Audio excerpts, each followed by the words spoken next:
Wesh les golems. Non mais je rigole avec toi. Mais regarde, imagine que je rigole pas avec toi. Tu vas faire quoi? Tu vas faire quoi? Non, en vrai, je rigole avec toi. Et c'est pas de ça dont on va parler. On sait enfin d'où vient la thune de ChatGPT. Et on sait également où va la thune de ChatGPT. Et je vais pas te faire l'affront de t'expliquer ce qu'est ChatGPT, parce qu'à partir du moment où même les influenceuses beauté, si même les coachs en développement personnel commencent à parler de ChatGPT, c'est que tout le monde sait ce qu'est ChatGPT. Donc on y va, on se plonge dans cette nouvelle. Et oui, vous allez voir que c'est du lourd. Donc ce qui se passe, c'est que Microsoft va utiliser ChatGPT pour l'intégrer au moteur de recherche Bing et pour pouvoir concurrencer Google. Et donc ça, c'est quand même une grosse nouvelle, parce que s'il y a bien un truc où on se disait c'est un monopole qui ne risque pas de sauter, eh bien c'est bien Google. Et là, Microsoft vient et ressort Bing du fin fond des enfers pour en faire quelque chose qui, parce qu'il faut imaginer ce que ça veut dire. Ça veut dire que au lieu de taper sur Google et d'avoir une série de liens, vous tapez sur Bing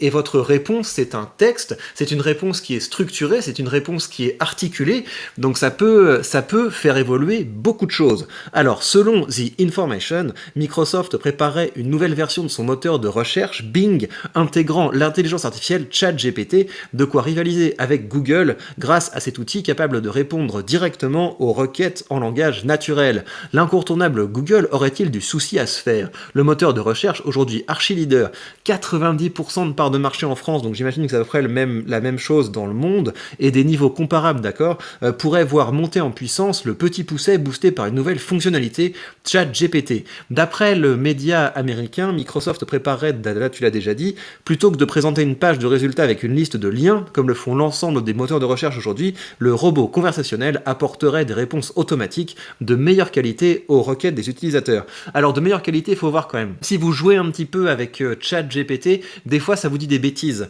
des fois ça vous dit ça vous fait des textes qui ont l'air tout à fait bien construits, et ChatGPT peut avoir tendance à vous donner des réponses qui ont l'air valides, et en plus sur un ton péremptoire. Donc il faut faire un petit peu attention à ça. Si vous voulez, évidemment qu'il y a des choix derrière une requête Google, vous avez la manière dont les réponses sont classées, vous avez des algorithmes, et on ne sait pas toujours très bien à quoi ça correspond. Il y a des choses qui relèvent du fait que c'est jugé le plus pertinent, parce que c'est ce sur quoi les gens ont le plus cliqué. Vous avez des choses qui sont pertinentes parce qu'elles sont poussées par de la pub, vous avez des choses qui sont pertinentes parce qu'elles ont été optimisées par des gens qui voulaient que ce soit pertinent, etc.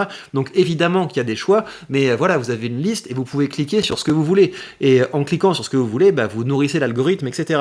Alors que si vous avez un texte, vous pouvez risquer de prendre la réponse pour une réponse définitive, d'autant plus que ça va être formulé d'une manière où ça a l'air raisonnable et cohérent. C'est du moins la théorie, car le chatbot conçu par la société OpenAI a été entraîné sur une masse de données issue du web, et ses réponses ne sont pas exemptes d'erreurs, ok, donc vas-y, hésite pas les échos à dire tout ce que je vais dire avant que je le dise, ou après que je le dise, pour que je passe pour un guignol, hésite jamais, hein, hésite jamais. Alors s'il est capable de générer des textes remarquablement détaillés, et semblables à ceux que pourraient être écrits par des humains, il souffre encore de biais algorithmiques, et présente le grand défaut de ne pas sourcer ses réponses. Oui, donc c'est exactement ça, c'est que évidemment que sa réponse est une compilation de choses qui existent par ailleurs, et on ne sait pas dans quelle mesure ce qui a été compilé est d'une part vrai, et d'autre part est pertinent, bien balancé. Est-ce que c'est une méta-étude, ou est-ce que c'est une sélection selon des critères qu'on ne connaît pas? Difficile à dire, ça va être une boîte noire. Par ailleurs, impossible de questionner sur ses actualités récentes, ok. La firme de Redmond pourrait déployer la fonctionnalité dans les prochains mois, d'après Bloomberg, s'attellera à évaluer la précision et l'efficacité du chatbot. La version initiale pourrait se limiter aux tests au sein d'un groupe restreint d'utilisateurs. Microsoft, investisseur principal dans OpenIA. Et ça, c'est intéressant si vous voulez. Moi, Microsoft, c'est une de mes plus grosses positions dans mes deux portefeuilles. Et en fait, ce qui est intéressant avec Microsoft, c'est qu'en général, l'argent qu'ils investissent, ils l'investissent bien. Ils l'investissent dans des choses qui ont du potentiel. Ils ont beaucoup investi dans OpenIA, et on voit enfin où va l'argent et quel était le plan derrière. Il s'agirait d'un premier retour sur investissement pour Microsoft, qui a injecté $1 milliard en 2019 dans OpenAI, cette société à but lucratif plafonné. Si l'outil n'est pas totalement crédible à ce stade, il pourrait déstabiliser Google en proposant un autre format de résultat de recherche. Le géant de la Mountain View génère historiquement la majorité de ses revenus grâce à la publicité. Il s'est arrogé 25% de toute la publicité mondiale. Or, un robot conversationnel comme ChatGPT peut être moins adapté à la diffusion d'annonces que le moteur Google actuel. Pourquoi ? En fait, tu pourrais très bien imaginer que ce que tu subventionnes, c'est pas un lien en particulier, c'est une réponse. Voilà, tu as la réponse de ChatGPT qui est subventionnée par Coca-Cola ou par Jérôme Pochet, l'influenceur de Dubaï, etc. Tu peux tout à fait imaginer ça. J'espère qu'il n'y a pas un mec qui s'appelle Jérôme Pochet qui est influenceur de Dubaï parce que j'ai essayé de faire un nom qui n'existait pas. Donc arrêtez d'être susceptible. En 2023, on arrête d'être susceptible. Après, il faut évidemment que ça aille de pair avec plus de tact. Donc 2023, tact, susceptibilité, monde meilleur, tranquillou. Or, un robot conversationnel tel que ChatGPT, blablabla, tu l'as déjà dit, Google prend la menace au sérieux. D'après un article du New York Times datant de fin décembre, le PDG Sundar Pichai et la direction de l'entreprise ont mobilisé des équipes de chercheurs déclarant que la situation représentait un code rouge. Et ça, c'est super intéressant. Ça veut dire qu'on va voir si Google va être capable de se sortir les doigts pour répondre à cette concurrence. On va voir si le moat, c'est-à-dire si la douve de protection de Google est vraiment solide. On va voir si Microsoft est capable d'avoir un vrai retour sur ses investissements. Ça va être passionnant. La firme travaille sur une technologie similaire dédiée à la génération automatique de texte et baptisée LaMDA pour Language Model for Dialogue Application, mais celle-ci n'a jamais été rendue accessible au public. Je me demande si c'est ce dont on a parlé, vous vous souvenez, au début de cette chaîne, on a fait quelques articles sur des chercheurs de Google ou un chercheur en particulier qui avait été impressionné par le fait qu'il avait l'impression que l'intelligence artificielle qu'il avait développée avait une conscience.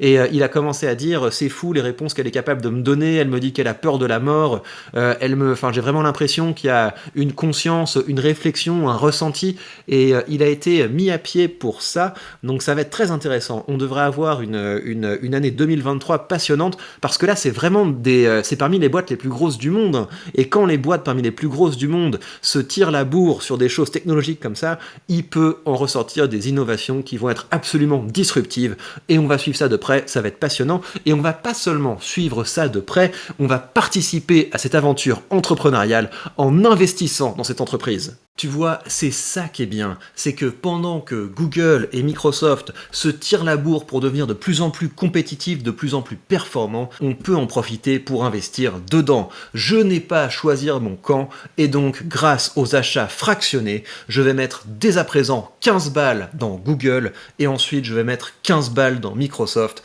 et c'est comme ça, euro après euro, que je vais construire une véritable fortune. Et je vous encourage à en faire de même, et vous savez évidemment que si vous voulez commencer à investir, vous avez sous cette vidéo le lien vers le courtier que j'utilise, et en suivant ce lien, vous bénéficiez d'une version gratuite dès que vous créditez votre compte.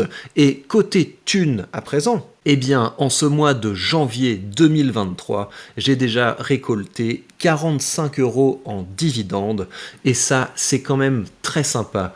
Vous voyez, on est là, on est parti pour une nouvelle année, et l'objectif, je vous l'ai dit, c'est d'atteindre une moyenne de 300 € par mois en dividendes. Et voilà, ça va être un objectif difficile, mais on va se battre pour l'atteindre, et j'espère que vous, de votre côté, vous êtes motivés à travailler dur pour dégager des revenus et pour les faire fructifier en investissant. Prenez bien soin de vous, et à très vite pour de prochaines news.